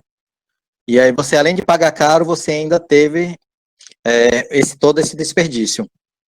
No dia 7 de abril, né, teve a Lei 13.987, né, ele trouxe ali no artigo 21A, uma autorização, né, que, devido à suspensão de aulas, que se pudesse utilizar durante esse período, né, para aquisição de gêneros alimentícios, recursos financeiros recebidos pelo Programa Nacional de Alimentação Escolar. Né? Isso foi em 7 de abril. Só que os municípios aqui, eles já estavam utilizando, eu não sei se para fins de não desperdiçar, mas lá no Mato Grosso do Sul, né, em Campo Grande, no dia 24 de março, né, 2 semanas antes, né, a Secretaria de Educação editou uma resolução onde criou os kits merenda. Antes mesmo do governo federal autorizar a usar o recurso lá federal da alimentação, o pessoal lá já tinha se preocupado, já tinha providenciado uma resolução, criado o kit merenda, onde ele colocava tanto de arroz, tanto de feijão, e ia ser distribuído mensalmente para aquelas famílias que tinham seus filhos regularmente lá matriculados nas escolas, né? Então, veja que são soluções simples e que acaba, né, resolvendo mas eu tenho medo do Tribunal de Contas, o que é que vai pensar? Cara, se você fizer tudo, né, devidamente amparado, devidamente motivado, devidamente justificado, né, lembre que você está lidando com vidas, né, então, antes de mais nada, é uma vida humana que está dependendo ali da sua gestão. Mas mesmo assim, professor, a gente acaba encontrando, né, aquele gestor, aquele malfeitor, né, aquela, como é que eu posso dizer? Aquele pontinho fora da curva lá que vai dar um jeito de tentar se aproveitar, né? E aí, às vezes, ele recebeu ali um contato de alguém externo, né, que percebeu, porque é como você falou, né? A criatividade do meme, né, é muito, se a gente usasse a criatividade do meme, a gente resolveria tudo aqui, primeiro mundo, mas essa mesma criatividade dos memes, o pessoal usa para o mal, né? Então, chega lá de repente um indivíduo lá externo, acha aquele agente público ali que está carente de alguma coisa e começa a aliciar, e o cara daqui a pouco, quando vê, já se entregou, né, e está na mão do cara, e aí ou ele faz, né, porque ou ele é preso ou ele é preso. E aí, entre ele ser preso e ele ser preso, ele vai querer ser preso ganhando alguma coisa. E uma coisa que me deixa triste também, né, quem lembra lá, logo quando começou a Lava Jato, né, o primeiro preso, né, quando foi o pessoal lá da Odebrecht, né, na hora que ele chegou lá e disse, eu vou fazer aqui a delação premiada, vou devolver não sei quantos milhões, assim, como se fosse você abrir sua carteira e tirar R$2, né? Aí você imagina quanto não foi desviado para ele chegar na maior tranquilidade do mundo e dizer, eu vou te devolver isso aqui. Né? Veja só. Então, quando alguém tende a ir para o mal, ele vai sabendo que ele pode se arrombar lá na frente. Desculpe o termo, tá? Acabei me animando aqui com isso aí. Mas assim, ele pode se dar mal lá na frente. Mas ele vai se dar mal se dando bem. É isso a cabeça daquele cara que resolve aprontar, né? Então, e eu brinco muito dizendo, todo ser humano, ele é corruptível, mas cabe a ele decidir se ele vai querer se corromper ou não, né? E às vezes acontece muito isso. Eu tenho ainda muita fé que a gente vai ver muita mudança ainda daqui para frente, né? Pode ser a passos lentos, porque as mudanças elas não são da noite para o dia, né? Mas eu tenho fé que a gente ainda vai conseguir mudar esse nosso país de alguma forma, né? Mais cedo ou mais tarde, né? E aí, para a gente continuar um pouco mais aqui, andar um pouquinho mais, que eu acho que eu já perdi mais 10 minutos né, do nosso papo aqui. Eu tenho essa chargezinha aqui, né? Que eu acho ela bem bacana quando a gente fala de licitação, né? Assim, ela seria trágico se não fosse cômico, né? Porque, veja só, né? Não sei se vocês lembram desse fato, né? Teve a inauguração do hospital lá no Ceará, né? E aí foi pago ali o show da Ivete Sangalo, né? R$650 mil para inaugurar o hospital. E aí o Nani ali criou essa charge, né? O cara ali passando mal, né? Pedindo ambulância, o hospital não tinha ambulância. Isso a gente viu recentemente aqui com a questão dos hospitais de campanha, né? Criou-se os hospitais de campanha, levantou a estrutura, tudo, mas tem hospital de campanha, e já foi noticiado isso, a ausência de governança fez com que esse hospital de campanha, e eu lembrei muito, né, eu até, numa live que eu fiz, eu até lembrei da aula do Zambanini, quando a gente fez aqueles caminhos críticos, né, que chega lá no final, você entra diversos caminhos, mas chega lá no final, eles não se encontram no tempo certo, né, ou seja, você tem um hospital sem equipamento, ou você tem um hospital e não tem equipe para atuar, né? Então, veja, a ideia de você resolver, a governança não casou muito bem nesse sentido, a gestão não foi bem, né, colocada nesse sentido, né? Não foi bem realizada. Então, você agora tem uma estrutura que está lá, que ficou pendente, que ficou mais alguns dias, que poderia já estar sendo utilizada, o hospital superlotado e não consegue atender ninguém, né? Muito complicado. Então, tem que casar, a gestão tem que ser rápida, a resposta tem que ser rápida, mas tem que ter sentido, né? Tem que ter uma organização, tem que ter um planejamento. É um planejamento rápido ali, mas tem que ter o planejamento, né? Não pode ficar esperando. Eu já vi, questão também de navio, o cara precisava fazer uma manutenção em navios, contratou a empresa para fazer toda a manutenção do navio, mas a licitação que foi feita em separada para comprar os insumos, o cara não tinha chapas, não conseguia entregar chapas, e ficou lá pagando a empresa vários meses, e enquanto que a outra empresa não entregava o material para que aquela empresa que estava contratada executasse o serviço, né? Então, veja como parece ser simples, mas ao mesmo tempo, se você não conseguir fazer a gestão correta, não conseguir trabalhar a própria governança dentro do seu órgão, né, do seu ente, você não vai trazer bons resultados. Por mais que você tenha uma compra mais barata, né, você pode ter ali um resultado totalmente ineficaz da sua aquisição, né? Então, é muito complicado a gente trabalhar, né, sem ter um direcionamento. E assim, e a ausência de capacitação, nesse sentido, às vezes os próprios gestores, né, a gente tem a boa-fé dos agentes públicos, mas os gestores não investem na capacitação. Assim como a gente vê aqui com a questão da educação, né, que a gente vê essa falta de investimento em educação, acontece também em muitos órgãos públicos. Ou talvez por falta de recursos, pode ser, porque eu não quero que o cara se capacite, porque senão ele não vai ver o que é que eu vou fazer de errado, pode ser. Então, tudo depende muito da cabeça do gestor e de até onde ele está querendo chegar, né? É muito complicado isso. Aí, como diz aqui o Luiz, o princípio da eficiência, infelizmente, ela é muito pouco aplicada pelos gestores públicos, e eu concordo com isso, né? Às vezes, aquele chá, nós que somos administradores, o pessoal que está estudando administração também, né, já ouviu falar do chá, né? Então, você tem que ter a competência, você tem que ter habilidade e você tem que ter atitude, né? Então, sem isso tudo, a gente não consegue atingir aquele objetivo com aquela esperança de mudar que a gente realmente quer, né? E por que eu trago isso tudo, essa questão a nossa ideia também dessa questão de trazer as mudanças da administração pública, por força do coronavírus, e em especial da logística, é porque as empresas também, aqueles que são empresários que estão nos assistindo, aqueles que são futuros empresários, ou que pretendem empreender também, ou que está com seu negócio aí parado porque não consegue abrir localmente, mas tem uma possibilidade de vender para o governo, né? Então, tem também uma certa importância quando a gente fala no enfrentamento do Covid, né? Tirando as questões que a gente vê de roubalheira, né, de tentativa de ganhar em cima do momento, né, partindo que nós estaríamos no mundo perfeito, né, é uma ótima oportunidade para esses empresários trabalhar, né, esse comércio com os órgãos públicos.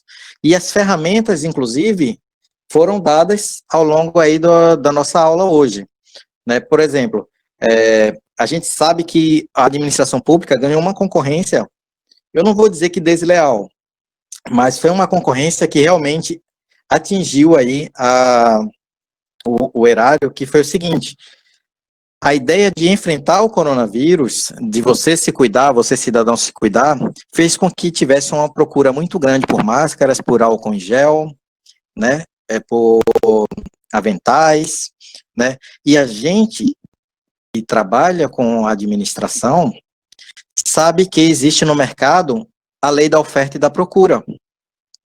Então, para as empresas, né, e aí diga-se fornecedores diretos da administração pública ou aquelas de quem eles compravam aquele material para poder fornecer, começaram a ver nesse mercado uma venda direta onde eles recebiam à vista.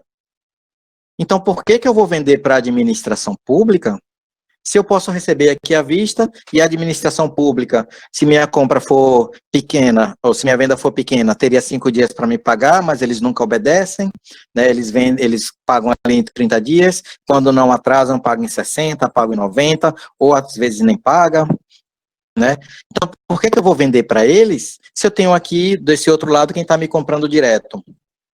E foi justamente essa dificuldade que trouxe algumas mudanças, né, aí naquelas medidas provisórias, a exemplo de você poder comprar por dispensa, a exemplo de você poder liberar alguns documentos, a exemplo de você poder liberar uma pesquisa de preços prévia, né, mas tudo isso tem que ser motivado e tem que ter bastante cautela, né, para não estar usando o erário público aí de forma incorreta, até porque continua-se tendo os processos legais, só apenas algumas facilitações, né, mas a gente vê, assim como a gente vê no nosso próprio mercado, onde a gente ali comprava aquela máscarazinha por 50 centavos, o pessoal hoje está vendendo por R$ 2, R$ 5, né? O pessoal também começou a querer aplicar em cima da administração pública. Então, veja que é importante, não é ganhar para o particular é interessante, é muito interessante, é a alma do negócio, né? A empresa privada ela quer ganhar, né? Ela quer receber sim. Mas veja que nós estamos vivendo uma situação onde foi necessário fazer uma brecha aí para a lei da responsabilidade fiscal, porque a gente não sabe o quanto realmente de recursos vão ser utilizados para ajudar a sociedade nesse combate ao coronavírus. Aí, volta mais uma vez, vamos esquecer aquela questão do pessoal pilantra, né, que vai ali querer ganhar em cima disso daí, tá?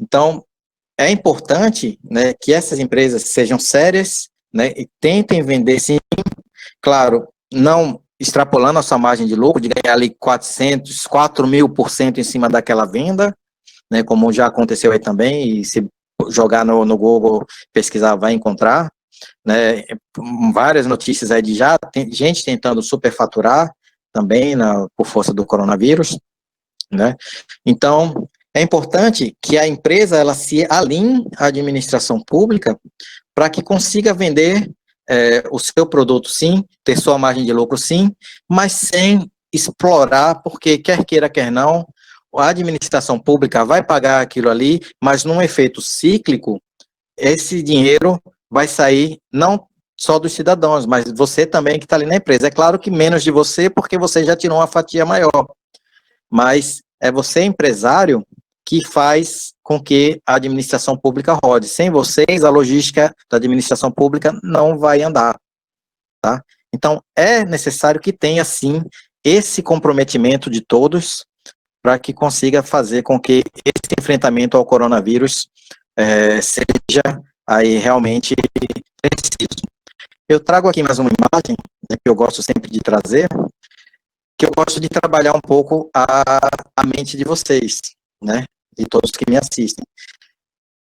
Diante desse cenário que nós temos aqui, né, hoje, atualmente, vocês analisando essa imagem, o que é que vocês estão vendo, né?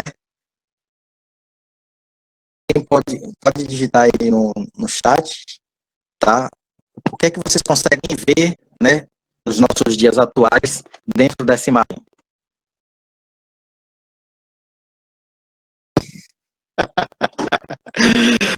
Né? Em tese seria, né?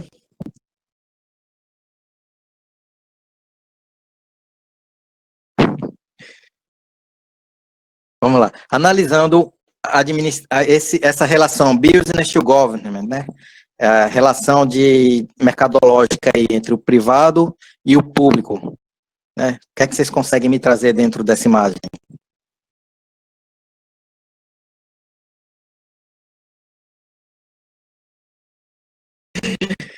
Ah, eu esperava vir de Vinícius essa aí, viu, Gustavo? Você foi mais rápido que ele. Nós temos aqui essa imagem, deixa eu ver aqui o que é que mais sai. Nós temos aqui nessa imagem, tá? Para a gente não perder tempo, a gente já está chegando no final, acho que só tem mais um slide depois desse, né? Nós temos aí realmente uma quebra de braço entre o público e o privado, né? Quem é o público nesse caso? Quem é o privado?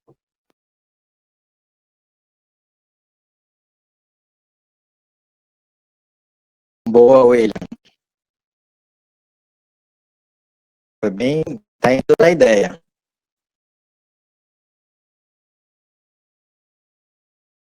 Público Capitão América, privado Homem de Ferro, bacana, exatamente. O Capitão América ele é o público, a gente, quem, eu acho que todo mundo aqui é fã do filme da Marvel, é, trouxe aí a questão do privado, do público, porque ele deu o Estado, né? Toda aquela confusão quando acabar aquela licitação, eles vão ter que atuar em conjunto. O privado vai ter que fornecer o material, o público vai ter que usar bem aquele material, vai ter que ressarcir o privado daquela entrega, daquela venda, vai ter que pagar, né? E aí, mas o privado está com certidão vencida. Não importa, ele já executou o serviço, você paga ele, você não pode, senão você pode ser enquadrado como enriquecimento ilícito, mas você, naquela receita lá que ele está devendo, você pode oficiar, dizer, fulano, eu estou pagando aquela empresa que está te devendo, dê um jeito seu aí de cobrar, né? Mas então, eles são amigos, em um determinado momento eles brigam entre si, mas no final o ideal deles é um só, né?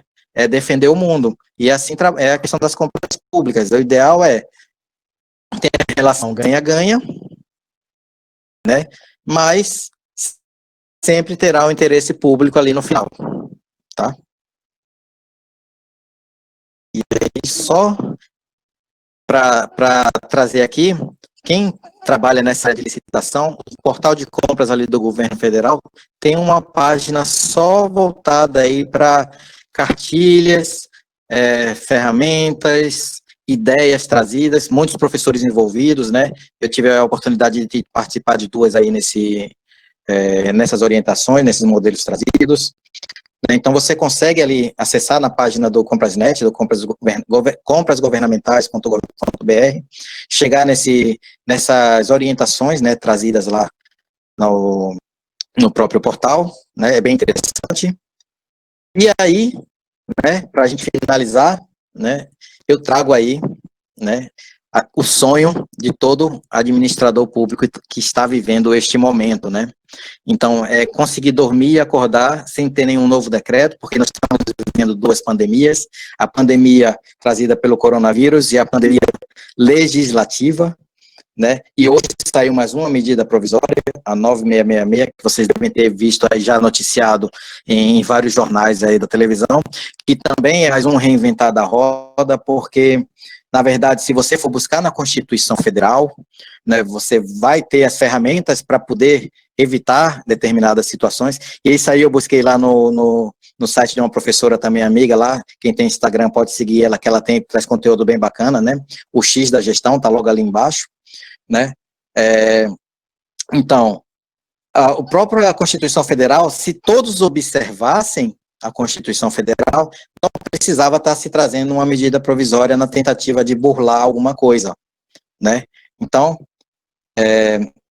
a ideia que a gente tem hoje é tentar inovar na administração pública. Tem inovações, não são cópias, tá? Você pode melhorar sim o material, pode melhorar as leis, tá? Pode melhorar os regulamentos, tudo depende do seu interesse de empreender, e você que é de empresa privada, né, querendo vender ali para a administração pública, você também tem todas as ferramentas, até porque a administração pública não pode se afastar da legalidade, tá? E aí, termino aqui então a minha apresentação, né, agradecendo a todos, abrindo a considerações, a perguntas, né, e disponibilizando meus contatos aí para quem quiser aí fazer contatos futuros, tá bom? Muito obrigado. Obrigado, professor Zambanini, professora Thaís, professora Rosângela, e a toda a equipe também de suporte aí atrás, né, Gabriel e Companhia Limitada, Júlia. Muito obrigado a todos. Obrigado, Daniel, pela exposição. Vários colegas aqui te parabenizando. Mais uma vez, um chat repleto de discussões saudáveis. Eu acho que isso é importante, né? Se a gente quer mudar, não adianta a gente sentar e ficar esperando a mudança cair no colo, né? A gente tem que começar a questionar, a gente tem que começar de grão em grão, né?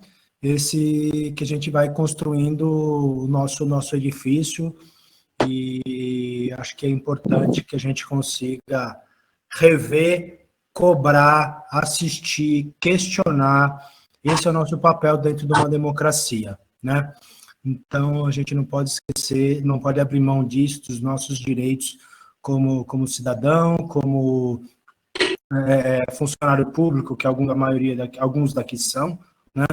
Como consumidor de serviços públicos, a gente não pode abrir mão, não pode deixar de questionar, não pode dizer sempre foi assim, por que agora vai mudar? Né? Eu acho que isso é uma frase que mata qualquer negócio, qualquer país, qualquer economia. Sempre foi assim, por que vai ser diferente agora?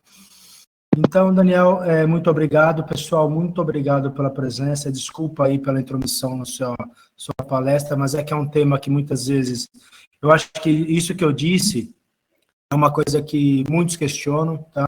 Então, a gente conversa com alunos, a gente conversa, então não foi o professor Marcos que falou, acho que foi uma questão de por quê? Tá, a gente está cansado de trabalhar, tentando resolver, tapar o sol com a peneira, né? Chega de colocar balde, vamos arrumar o telhado, né? Acho que essa é a ideia. Exatamente. Inclusive, professor, a mudança está exatamente na primeira marretada, né? Nenhum paradigma vai ser quebrado se ninguém tiver a coragem de pegar a marreta e picar ela no muro ali e dar a primeira marretada. É isso aí. Daniel, muito obrigado. A Rosângela, acho que entrou aqui, ela quer falar alguma coisa. Peço que você faça suas considerações finais para que a gente encerre a sala. Daniel, obrigada também, mais uma vez. Quero agradecer também a técnica, a Júlia, a Lourdes e o Jairo, os bastidores nos auxiliam. Sem eles, talvez a gente não conseguiria sozinho esse resultado desse trabalho.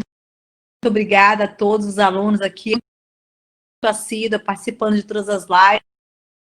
Foi bem enriquecedor e obrigada a todo o seu conhecimento conosco aqui, Daniel. Obrigada. Eu que agradeço mais uma vez, professora, pela oportunidade de estar aqui trazendo esse tema que realmente ele é muito... se deixar aqui, a gente vai dias, né, falando. Muito obrigado. Exatamente, bem polêmico, fala de administração pública, a discussão é bem calorosa, Exatamente. Ok, muito obrigada, pessoal. Amanhã temos live às 16, que é o papel da liderança da pandemia, tá certo? Uma vez com vocês, nos sigam, @dade. E estão muito obrigada mesmo. Bom descanso a todos e fiquem.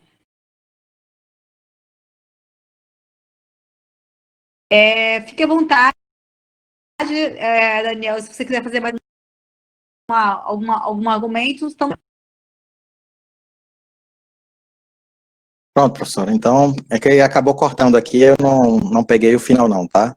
Mas, mais uma vez, obrigado a todos e espero estar com vocês em breve novamente, tá? Fiquem com Deus. Você vai estar comigo daqui 1 minuto lá na nossa aula, Daniel. Vamos embora. Pensei que você tinha esquecido, professor. Até daqui Pessoal, a pouco. obrigado, boa tarde. Aguardamos vocês aí na palestra de amanhã. Até a gente prolongou um pouquinho mais esse bate-papo, mas eu acho que é necessário essa reflexão, essa conversa. Somos a massa crítica, somos a massa pensante, como tal, a gente tem que fazer o nosso papel. Ok? Peço aí a Júlia que encerre a sala. Boa noite a todas, boa noite a todos e até a próxima. E valeu.